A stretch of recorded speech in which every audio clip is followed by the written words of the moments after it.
S'il y a un dignitaire du régime IBK qui a subi un lourd tribut à la suite des événements du mardi dernier, c'est bien Maître Kassoum Tapo, avocat, ministre de la Justice du gouvernement éphémère de Dr Boubou Cissé II, puisque son immeuble de 5 étages a été mis à sac et également son domicile a été vandalisé. Comment Maître Tapo a accueilli tous ces événements? Comment Maître Tapo a vécu tous ces événements? Nous sommes venus à sa rencontre. Maître, bonsoir. Bonsoir. Maître, un immeuble de 5 étages pour un avocat? Non, l'immeuble, ce n'est que des biens matériels. Je souhaite à ceux qui l'ont saccagé de pouvoir en construire. C'est ça la force humaine. Ce n'est pas de détruire, c'est de construire. Mais j'aimerais bien d'abord rectifier. Je ne suis pas un dignitaire du régime IBK. Je suis un Malien, un patriote. Je peux vous raconter mon histoire. Je n'ai jamais été du RPM. Je n'ai jamais été avec IBK. Je l'ai dit avant de venir au gouvernement. Il m'a fait appeler parce qu'il me connaît, parce qu'il pense que j'avais des compétences pour rentrer dans son gouvernement. J'ai accepté parce que le Premier ministre que je connais est un homme, un jeune, comme beaucoup d'autres au Mali, mais un jeune exceptionnel, intègre, honnête, sérieux, qui a quitté la fonction publique internationale pour venir servir le Mali. J'ai accepté de venir l'aider à un moment très difficile de l'histoire politique de notre pays. Et ce n'est pas mon premier engagement depuis 1991. Donc je ne suis pas un dignitaire du régime. Il y en a d'autres qui ont été ministres pendant 2, 3 ans, 4 ans dans le régime IBK. Moi j'ai été éphémère ministre de la réforme en 2017. Et ensuite, plus éphémère encore ces derniers temps, pendant une quinzaine de jours. Donc je ne peux pas accepter qu'on me qualifie de dignitaire. Justement, pourquoi les manifestants se sont pris à votre immeuble particulier? Allez leur poser la question, ils ont été téléguidés. C'est évident ça, que j'ai été une cible. En 2012, j'étais là. Tous ceux qui sont aujourd'hui là, ils étaient où en 2012? Moi, j'ai eu à faire face à la junte en 2012 pour la République. Et j'étais seul. Je n'ai pas été attaqué. Ceux qui ont fait le coup d'État en 92, ils ont cherché physiquement à m'atteindre. Ils n'ont pas, Dieu merci, Dieu ne m'a pas laissé à leur portée, mais ils n'ont pas touché à mes biens, ni à mon immeuble, ni à ma maison. Aujourd'hui, ce n'est pas les militaires qui ont fait le coup d'État, qui ne me recherchent pas, qui ont dit aux bâtonniers l'autre jour que j'étais libre de tous mes mouvements. C'est des gens qui ont été téléguidés, des vandales que je plains. Moi, je trouve que c'est des gens que je plains, c'est des minables. Ceux qui sont venus casser et chez moi et mon immeuble, ceux qui les ont téléguidés sont encore plus minables. Ce que je leur souhaite, c'est de construire comme pareil, d'avoir une résidence comme ça et d'avoir un immeuble comme ça que j'ai bâti par mes revenus d'avocat. Mais certaines opinions maliennes quand même a la faiblesse de faire un lien entre la gestion que vous avez faite de l'argent de la CENI en 1997 et la construction de cet immeuble. Quelle réponse vous donnez à ces Je vais vous dire, là où vous vous trouvez à mon domicile, j'ai déménagé ici très exactement le 30 mars 1991. Il n'y avait pas de CENI à l'époque. Je suis rentré de Paris en 1989, après y avoir fait 10 ans. J'ai fait 10 ans au barreau de Paris avant de décider de rentrer au Mali. Je suis rentré avec ma famille, on ne m'a pas poussé, c'est parce que j'aimais mon pays. Je le disais il n'y a pas 10 jours, j'ai rencontré l'ambassade de France, l'ambassadeur de France qui est venu me voir à mon bureau en tant que ministre de la Justice. Je lui ai dit que je n'ai pas la nationalité française, contrairement à ce que les gens pensent. Et je l'ai refusé. Quand j'étais secrétaire de la conférence au barreau de Paris, il n'est pas un secrétaire qui le veut, c'était un concours au bout duquel, à 3 tours d'éloquence, où chaque année, 12 jeunes avocats, les 12 meilleurs incontestablement du barreau de Paris sont sélectionnés pour représenter le barreau de Paris à travers le monde, assurer les permanences de comparution immédiate dont on peut parler. J'ai fait ça à Paris avant de décider de rentrer. Et quand j'étais secrétaire de la conférence, le bâtonnier Guy Danet était associé du président Nicolas Sarkozy, m'a proposé d'être français, j'ai refusé. Et je racontais cette anecdote à l'ambassadeur de France à la veille d'un de nos voyages aux États-Unis, parce que c'est les jeunes secrétaires qui représentent le barreau de Paris. J'étais chercher ma carte professionnelle à l'ordre. Je suis rentré à mon cabinet, j'ai vu qu'on lui avait mis une nationalité française. J'ai appelé la secrétaire de l'ordre, j'ai foncé à 18 h pour qu'elle change Elle était étonnée, elle me dit, mais monsieur, vous êtes français, ça vous dérange encore? J'ai dit, madame, si on avait mis sur votre carte nationalité malienne, vous aurez apprécié? Elle me dit, sûrement pas. J'ai dit, alors pourquoi voulez-vous que j'apprécie qu'on me mette la nationalité malienne et française? Je suis malien. Elle a rectifié ma carte professionnelle. En 88, moi j'ai amené ici 101 Maliens nés en France avec le docteur Abdoulaye Keïta qui avait été victime de... il y avait, je ne sais pas si vous vous rappelez, le ministre Pasqua avait expulsé 101 Maliens. J'étais avocat, nous avons porté la réplique. On a amené 101 jeunes Maliens ici à Bamako pendant un mois en 88.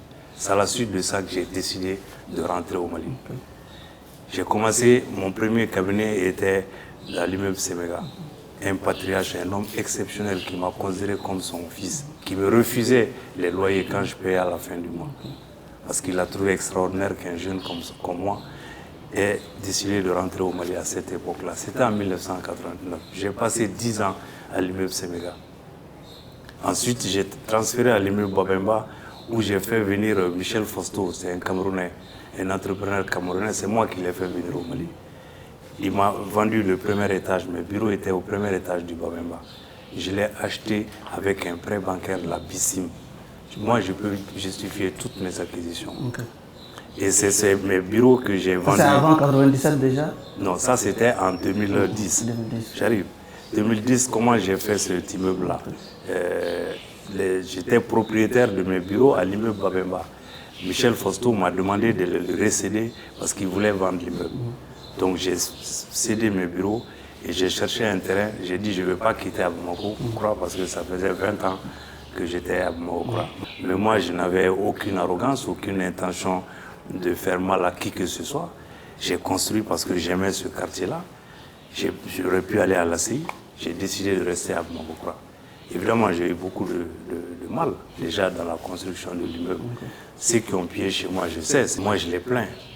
Je les plains. Parce qu'ils n'ont pas pensé à ceux qui travaillent dans l'immeuble. Il y a leurs enfants qui travaillent dans l'immeuble. Ma fille en emploi. Et ma femme emploie des gens dans son salon. Mon cabinet employait des gens. Il y a le cabinet de maître, il y a un notaire qui employait des gens. Il y a une centaine de personnes qui travaillent dans cet immeuble-là. Ils ont pensé à eux, à leur famille. Quand vous dites que ce vandalisme-là est l'œuvre des personnes téléguidées par qui, maître? Téléguidées par les leaders du M5. Vous avez entendu les messages de Bathily, de Mohamed Ali Bathily? L'ancien ministre de la Justice? L'ancien ministre de la Justice, vous croyez que c'est digne d'un responsable? Maître, qu'est-ce qu'il a dit? Le message que j'ai reçu, je cherche la vidéo où il a invité les gens à aller casser mon immeuble et à casser chez moi, en disant que je vais quitter le Mali s'ils font ça. Mais si les noms qui viennent revendiquer aujourd'hui, qu'est-ce que le M5 me reproche? D'avoir en 10 jours, le ministre de la Justice essayé de rétablir l'ordre, de faire ce que Bathily n'a pas pu faire en 1 année et demie au ministère de la Justice. Les magistrats sont témoins. Quand en moins de 10 jours, j'ai remembré la Cour suprême. Ça faisait 3 ans que la Cour suprême n'avait pas de vice-président. Ça fait plus d'1 an qu'il n'avait pas de président. La Cour constitutionnelle, j'ai les remembré en quelques jours. Les indemnités de judicature des magistrats. Les magistrats ont fait des grèves depuis sous Bathily. Ça n'a pas été réglé. Je l'ai réglé en moins de 10 jours. D'autres problèmes des magistrats parce qu'on se connaît à la justice. Donc, mais si on me reproche d'avoir rétabli les comparutions immédiates, d'avoir dit que ceux qui ont saccagé vont en répondre, mais je le maintiens, je le répète encore. S'ils sont des hommes qui viennent revendiquer ce qu'ils ont fait chez moi, c'est de la lâcheté. C'est lâche de se cacher dans la foule. Que Bathily vienne revendiquer la casse chez moi, s'il est un homme. Mais il a ce qui est plus insidieux de sa part, justement, c'est de dire qu'en 1997, on m'a donné 16 milliards à la CENI. Évidemment, quand tu dis ça, les gens ont l'impression que j'ai construit ma maison avec cet argent-là. Mais lui, il a logé chez moi ici, M. Ali Bathily. En 1991, quand ATT l'a chassé de son directeur de cabinet. Il était directeur de cabinet pendant la transition d'ATT. ATT l'a chassé. C'est moi qui l'ai recueilli ici. Il habitait dans cette maison-là en 1991, monsieur. Il allait dans cette piscine-là en 91. La CENI, c'était en 97. Cette maison-là était là en 91. Il le sait, lui, puisqu'il y a habité. Il ose dire qu'on m'a donné que j'ai distribué 4 milliards à des magistrats, il était là. Est-ce que vous avez confié ça à Bachelet? C'est de la stupidité. Il est tellement stupide. Vous le voyez, son visage, à quoi il ressemble. Vous voyez à quoi il ressemble. Vous me voyez distribuer 4 milliards à des magistrats. Il n'a qu'à les nommer. Et je vous dis, monsieur, qui était ministre des Finances à l'époque? Vous saviez? C'était un certain Soumaïla Cissé. Vous croyez que Soumaïla Cissé va prendre 16 milliards, me le donner comme ça? Que je vais avoir 4 milliards à distribuer à des magistrats en sa présence à lui, Bachelet? Non, mais en réalité, c'est qu'en 97, quand j'étais à la CENI, j'étais bâtonnier lors des avocats. Bachelet a voulu être avocat. Mon secrétaire général, paix à son nom, Seydou Maïga, qui assurait l'intérim, a refusé de l'inscrire au barreau. Il est venu me voir, parce que là, il avait déjà quitté le Mali, il était en France. Je lui ai dit d'aller voir Seydou Maïga, qui était bâtonnier à l'intérimaire, qui a refusé de l'inscrire parce qu'il ne remplissait pas les conditions. Le magistrat, il a voulu être avocat. C'est après mon bâtonnat, il sait comment il a été avocat. Mais sous mon bâtonnat, vous l'avez pistonné alors? Non, c'est pas moi. Je vous dis, mon bâtonnier intérimaire a refusé de le nommer au barreau parce qu'il ne remplissait pas les conditions. Il était magistrat, il n'a jamais exercé.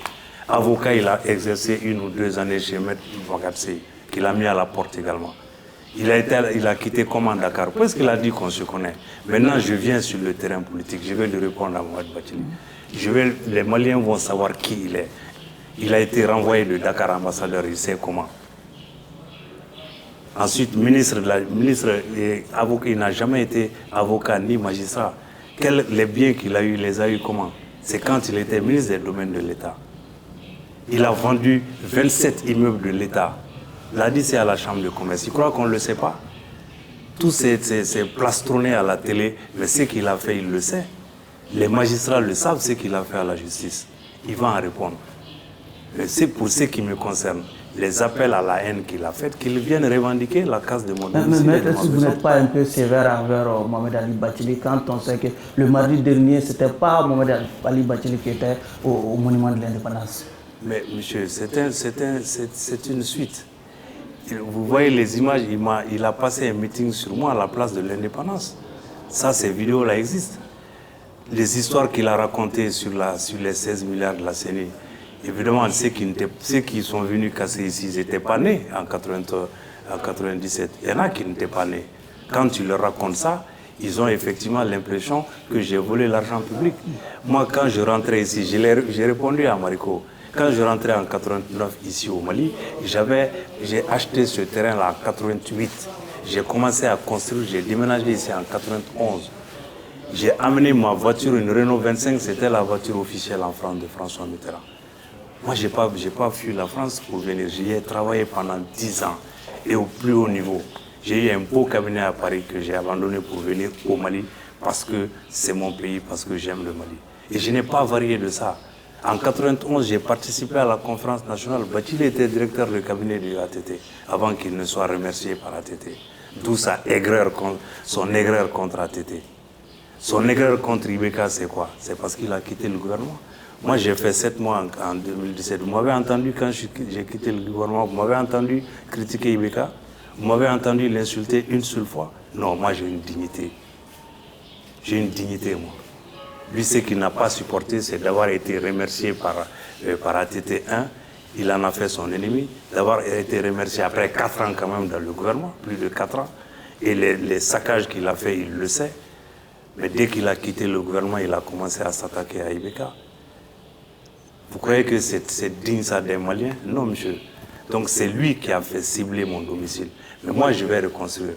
Inch'Allah.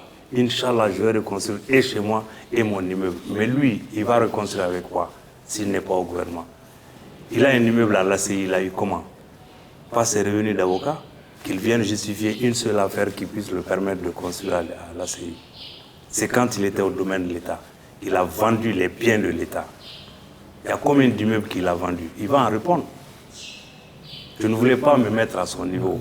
Je ne me suis pas mis à son niveau, mais maintenant, je vais me mettre à son niveau, puisque c'est comme ça qu'il faut faire la politique. J'en sais d'autres et il le sait. Je le connais effectivement depuis 1990. Je dirais aux Maliens qui il est maintenant. Parce que c'est lui qui m'a invectivé, qui m'a traité de tout, de voleur, de tout ce que vous pouvez imaginer. Vis-à-vis de ces jeunes-là, c'est malhonnête.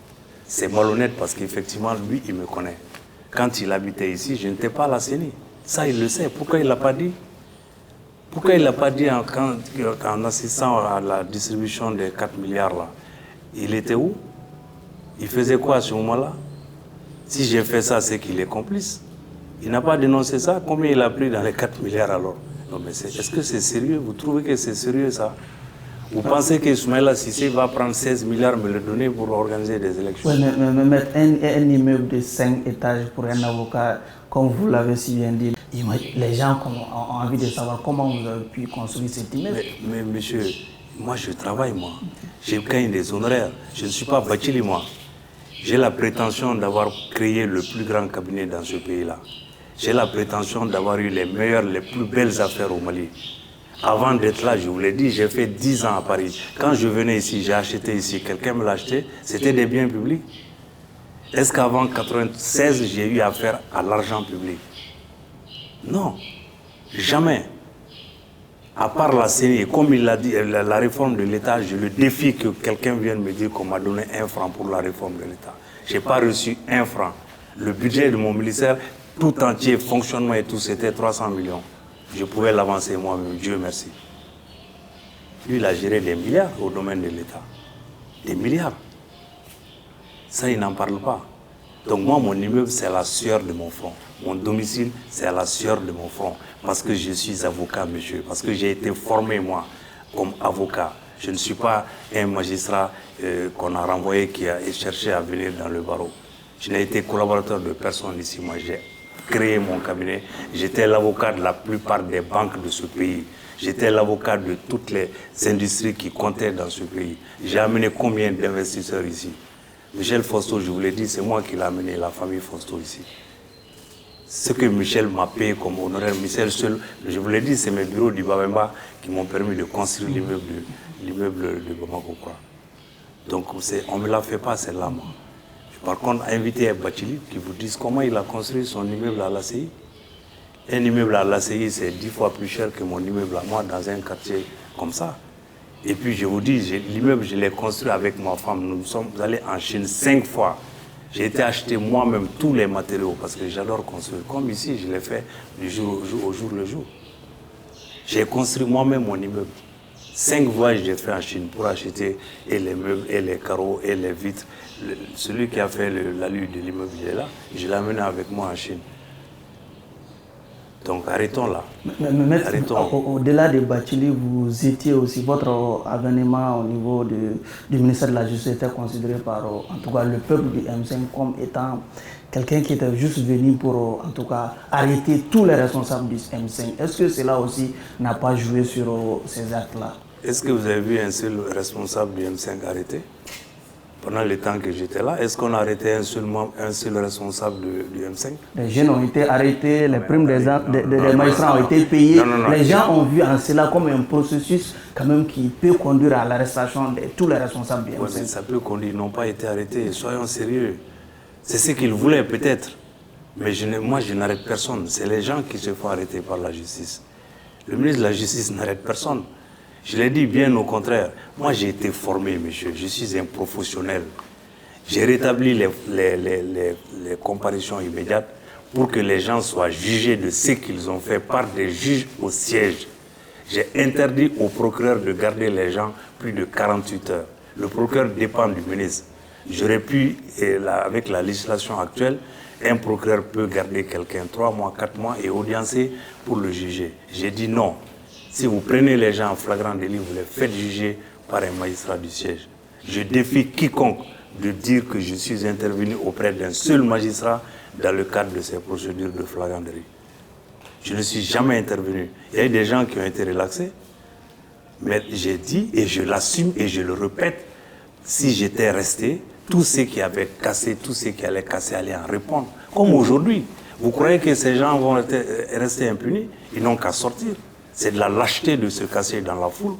S'ils pensent que c'est légal dans une république de s'attaquer à un citoyen à son domicile, à sa maison, même si c'est le fruit d'un vol, s'ils pensent que c'est ça, ils n'ont qu'à sortir à visage découvert. Ceux qui sont venus ici, ils sont venus par des milliers. Dans la nuit, ils ont coupé l'électricité pour vandaliser ma maison. On est en train de récupérer des biens chez des voisins à moi. Des gens auxquels j'ai rendu service pendant des années. Depuis 30 ans, je suis ici. Je n'ai jamais eu de problème de voisinage. Vous croyez que c'est ça, être humain? C'est ça, être honnête? Donc cet environnement-là, moi, je n'y peux rien. Malheureusement, c'est de l'égoïsme pur et simple. On ne peut pas dire parce que j'ai été 10 jours ministre et que j'ai voulu rétablir l'ordre que j'ai mérité ça. Non, ce n'est pas vrai. On ne peut pas me dire ça. Parce que la loi, je ne l'ai pas faite. Elle n'a pas changé, elle ne changera pas. Ceux qui vont continuer à casser là, si on les attrape, ils vont répondre devant la loi. Okay. Mais est-ce que vous avez déjà pris contact avec l'agent qui a les rênes du pouvoir au Mali aujourd'hui pour une éventuelle réhabilitation et de l'immeuble de votre domicile? Non, moi j'ai pris contact avec personne. Le bâtonnier de Paris a immédiatement réagi parce que j'étais avocat au barreau de Paris.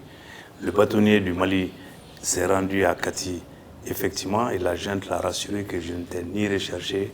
Donc c'est ni recherché avant ni après. Que j'étais donc libre de mes mouvements, c'est pour ça que vous me voyez là.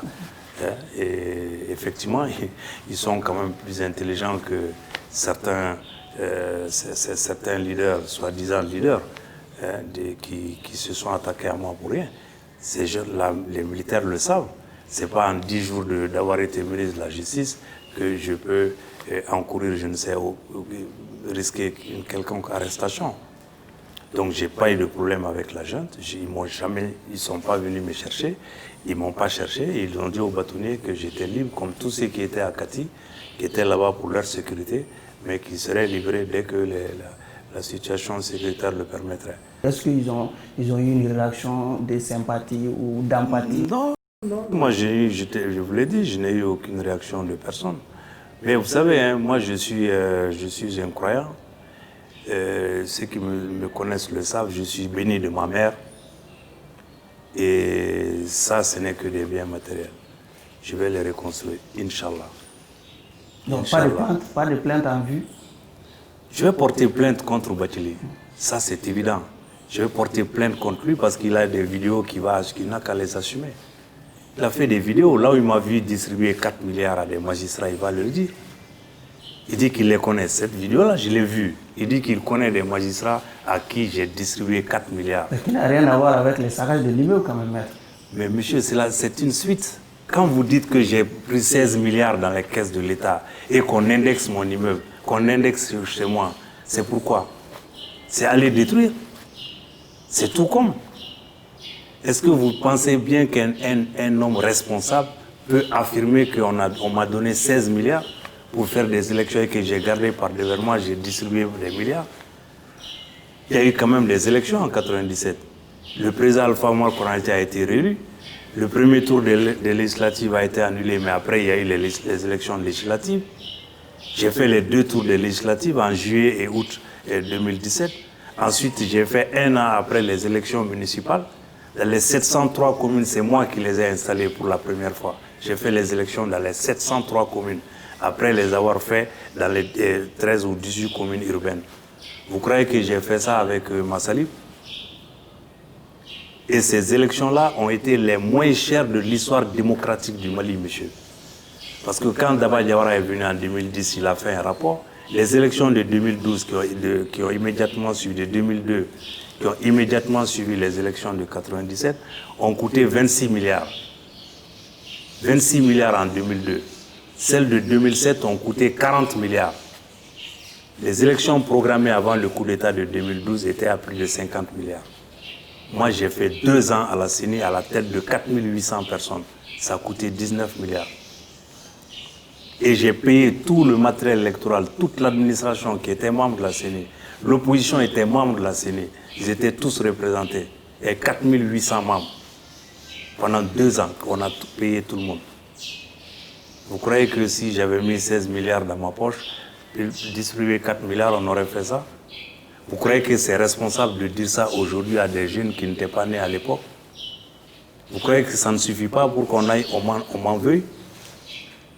Pour quelqu'un qui me connaît, qui a vécu chez moi, vous croyez que la dignité malienne accepte ça? Lui, il aurait dû être le premier, quel que soit ce qui s'est passé, pour dire « Maître Tapo, je le connais bien avant aujourd'hui ». Sa femme Jocelyne, il avait une Française qui l'a abandonné, il sait pourquoi. A habité ici, avec lui. C'est ce qu'il aurait dû dire aux jeunes. Je connais Maître Tapo. Je connais Maître Tapo, c'est un grand avocat. Il a fait 10 ans au barreau de Paris avant de rentrer. Lui, il le sait ça. Lui, il a été renvoyé de l'OIF.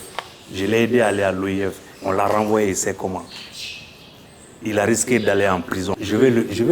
Moi, je ne le détruis pas, hein, mais je vais dire aux Maliens qui il est pour qu'ils le sachent. Nous sommes pratiquement à la fin de cette émission. Aujourd'hui, quel est le sentiment qui nous anime?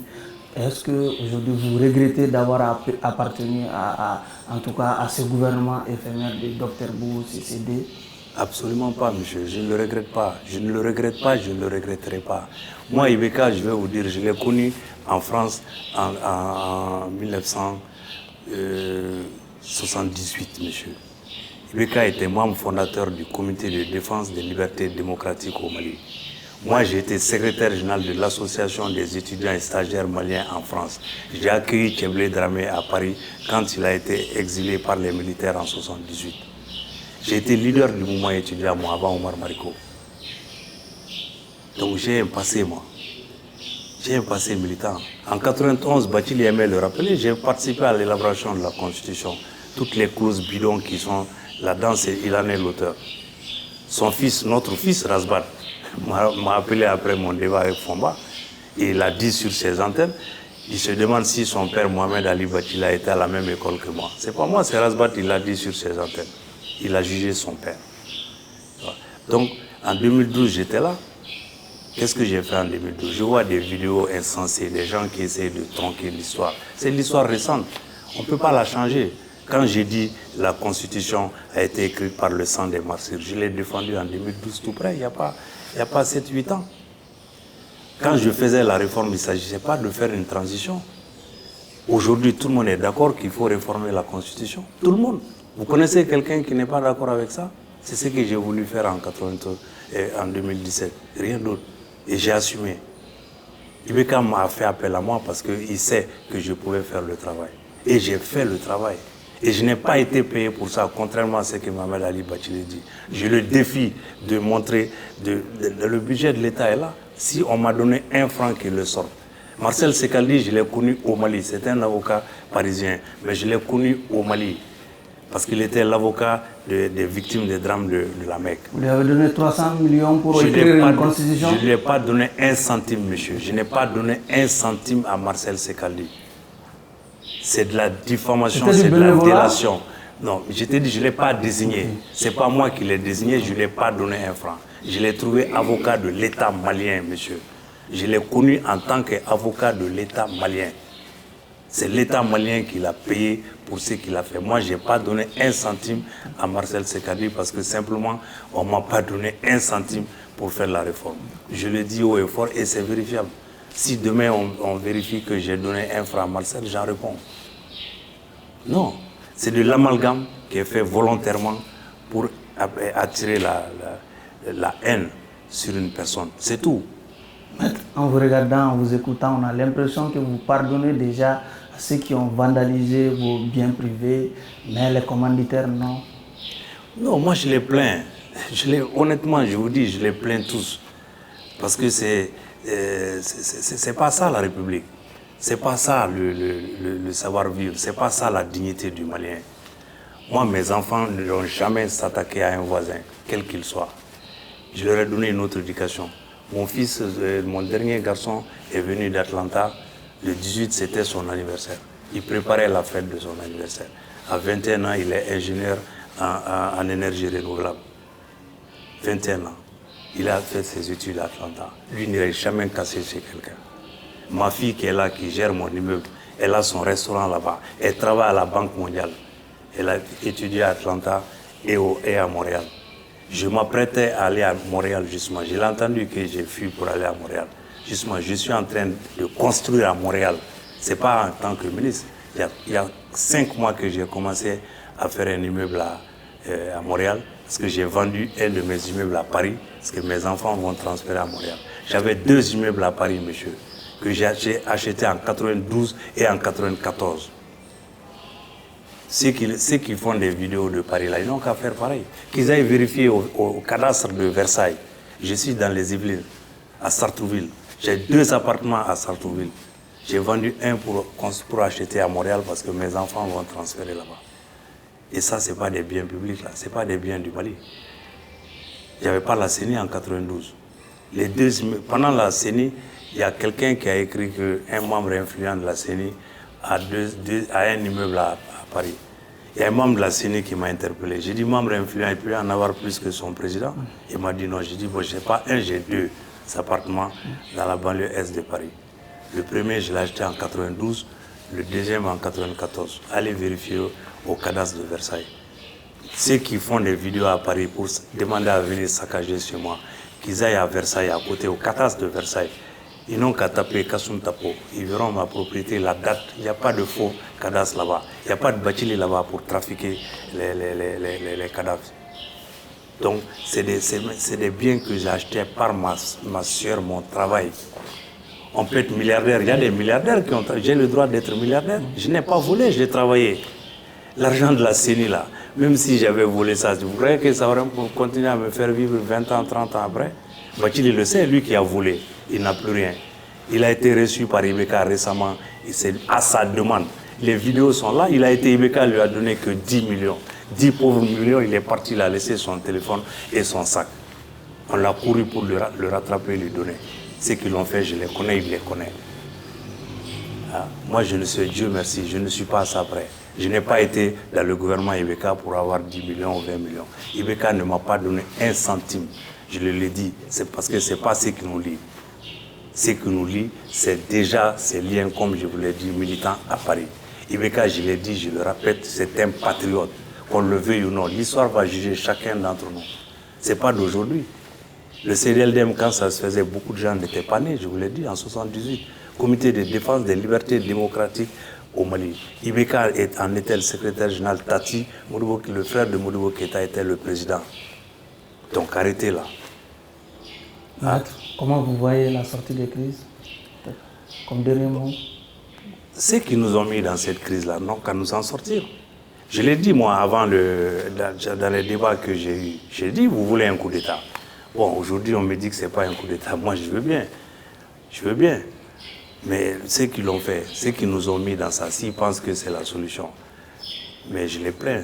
Parce que les militaires qui ont fait ce coup-là, je ne vais pas les juger, mais les premiers actes qui sont posés, la distance qu'ils ont prise par rapport au M5, c'est déjà, ça veut dire ce que ça veut dire. Effectivement, tous ces gens-là qui ont toujours demandé une transition, c'est parce qu'ils sont incapables d'avoir quoi que ce soit par les urnes. Nous allons aller dans 3 ans. Moi, je suis parfaitement d'accord avec une transition de 3 ans, pourvu que ça fasse une refondation du Mali, que les mentalités changent, que le Malien change, qu'on redevienne républicain, patriote, qu'on redevienne simplement digne, qu'on retrouve notre dignité. Et puis après, qu'on aille aux élections. Depuis 1991, c'est les mêmes. C'est les mêmes qui ont 2%, 1% aux élections, qui demandent la transition. Moi, je n'ai jamais demandé de transition. Je ne demanderai pas. Parce que je sais que j'ai une base chez moi, mon petit. J'ai été pendant 10 ans député. J'ai été élu au premier tour. Pourtant, je ne suis pas chef de parti. Il y a des chefs de parti qui n'osent pas affronter le scrutin populaire et qui après excitent les gens. Mais on va se retrouver sur le terrain des élections. Et on verra bien. Donc j'espère qu'ils vont nous faire sortir de cette crise. En tous les cas, le Mali va continuer à exister. Maître, merci. Voilà. Je vous en prie. Merci d'avoir accepté de nous recevoir ici chez vous.